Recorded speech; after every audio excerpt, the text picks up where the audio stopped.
Assalamualaikum warahmatullahi wabarakatuh.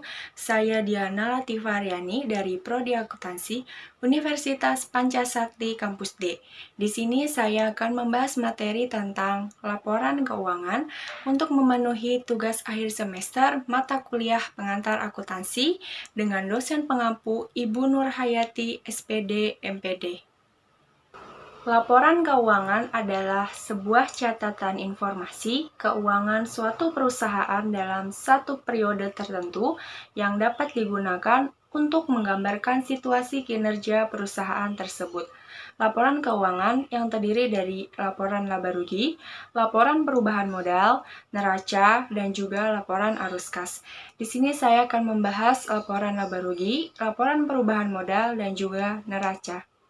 Laporan laba rugi adalah salah satu laporan keuangan yang menunjukkan pendapatan, pengeluaran, dan laba atau kerugian yang dihasilkan perusahaan selama periode waktu tertentu dan dibuat untuk menghitung laba bersih perusahaan dengan mengurangi seluruh total pengeluaran dari total pendapatan yang tentunya sesuai pada jurnal umum. Berikut contoh laporan laba rugi di sebuah perusahaan. Laporan laba rugi sendiri berisi pendapatan atau penghasilan atas jasa yang telah dijual oleh sebuah perusahaan, serta berbagai macam beban. Di laporan laba rugi inilah, kita juga akan mengetahui apakah perusahaan kita sedang untung atau rugi. Selanjutnya, laporan perubahan modal. Laporan perubahan modal atau laporan perubahan ekuitas adalah laporan yang menunjukkan perubahan dalam ekuitas pemilik atau pemegang saham selama periode akuntansi.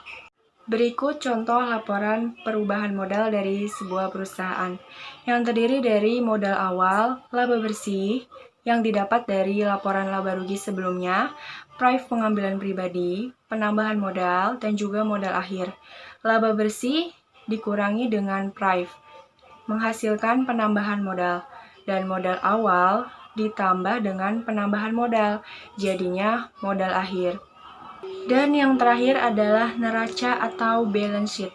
Neraca adalah sebuah laporan keuangan perusahaan yang menunjukkan kondisi, informasi, dan posisi keuangan suatu bisnis dalam periode tertentu. Unsur-unsur neraca dibagi menjadi 3. Yang pertama, aset atau harta adalah kekayaan yang dimiliki entitas bisnis yang bisa berupa kas, piutang, tanah, mesin, dan lain sebagainya. Juga jenis-jenis harta dibagi menjadi 2, yaitu harta tetap dan harta lancar. Yang kedua, liabilitas atau utang adalah kewajiban perusahaan pada pihak lain yang harus dibayar dalam jangka pendek ataupun jangka panjang.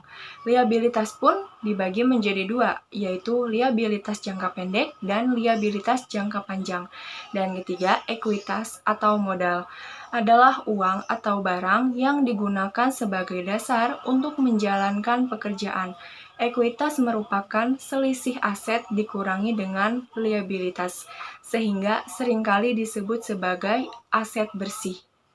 Berikut contoh neraca yang terdiri dari aktiva atau harta, utang atau kewajiban, dan ekuitas atau modal.